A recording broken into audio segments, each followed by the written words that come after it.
Bienvenidos a este nuevo análisis. Hoy vamos a explorar un texto que literalmente nos lleva en una montaña rusa. Es un viaje fascinante.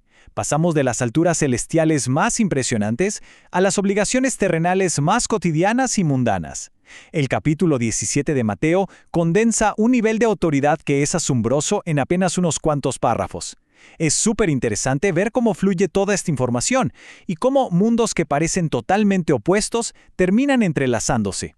Para entenderlo mejor, vamos a dividir este recorrido en 4 momentos clave. Primero, la transfiguración en el monte. Segundo, la sanidad y la semilla de mostaza. Tercero, el anuncio de muerte y resurrección. Y para cerrar, el curioso tema del impuesto del templo. Así que, comencemos. Punto número 1. La transfiguración en el monte. Imaginen esto. 6 días después de los eventos del capítulo anterior, Jesús se lleva a Pedro, a Jacobo y a Juan a un monte alto. Es un escenario deliberadamente íntimo, ¿verdad? Y de repente, ocurre un cambio visual cegador. Jesús se transfigura frente a ellos. El texto dice que su rostro se volvió resplandeciente como el sol, y su ropa blanca como la luz. Literalmente, un destello deslumbrante. Y como si eso no fuera suficiente impacto, de la nada aparecen Moisés y Elías hablando con él. Es, sin duda, una intersección directa y palpable entre el ámbito divino inmaterial y la experiencia física de estos 3 testigos.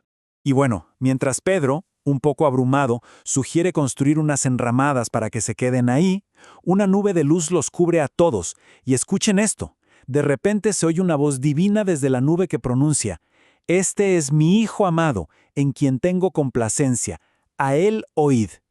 Al escuchar esta afirmación de autoridad tan contundente, el terror absoluto se apodera de los discípulos, caen postrados, con el rostro en tierra.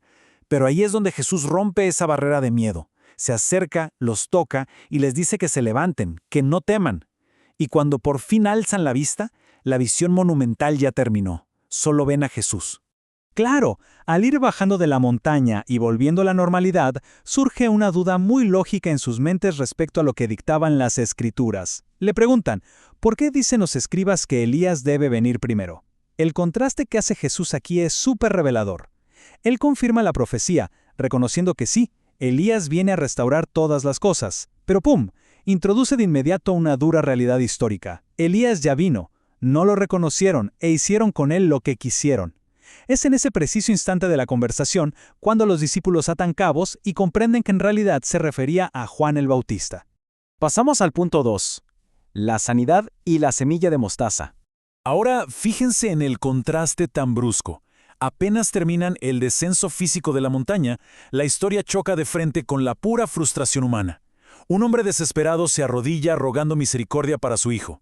El niño tiene síntomas extremos y súper peligrosos. De hecho, cae muchas veces en el fuego y en el agua. Pero el gran conflicto crítico de la escena no es solo la enfermedad, es que el padre ya había llevado al niño con los discípulos y ellos simplemente fracasaron en su intento de sanarlo. Tras lamentar la incredulidad general del momento, Jesús reprende al demonio y sana al muchacho al instante. Obviamente, los discípulos se quedan consternados por su incapacidad. En privado se acercan a Jesús y le preguntan el porqué de su fracaso. La respuesta que reciben es una metáfora potentísima. Jesús contrasta el tamaño minúsculo de una semilla de mostaza con la inmensa montaña que acababan de bajar. Les enseña que si su fe tuviera esa consistencia, podrían decirle a la montaña, «Pásate de aquí a allá», y se pasaría.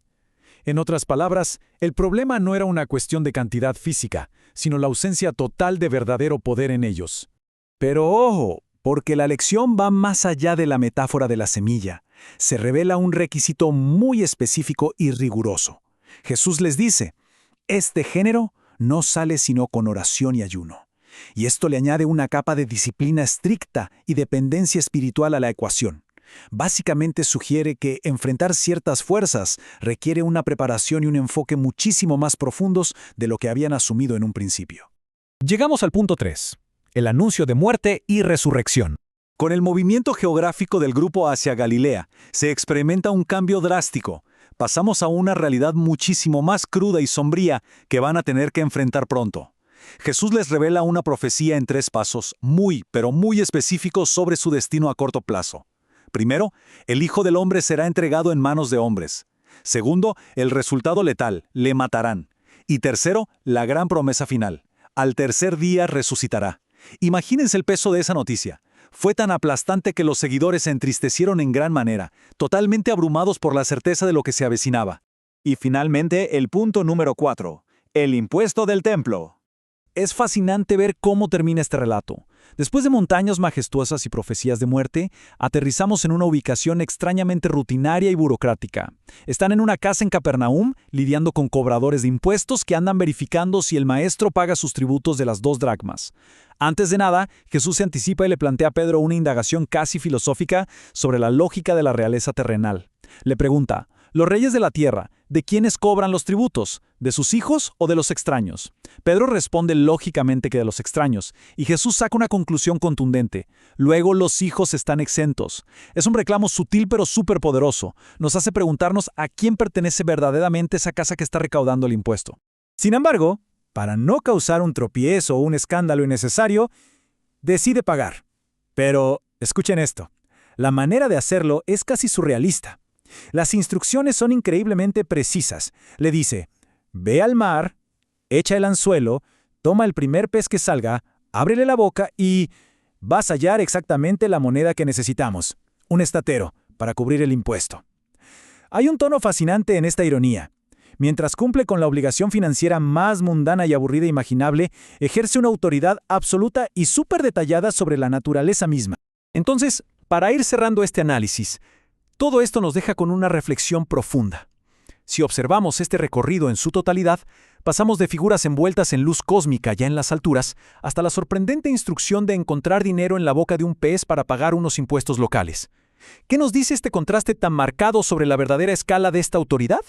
Es un desafío intelectual fascinante intentar reconciliar ese poder absoluto sobre la creación con esa sumisión voluntaria a los deberes más cotidianos del mundo. ¿Ustedes qué piensan? Piénselo y nos escuchamos en la próxima.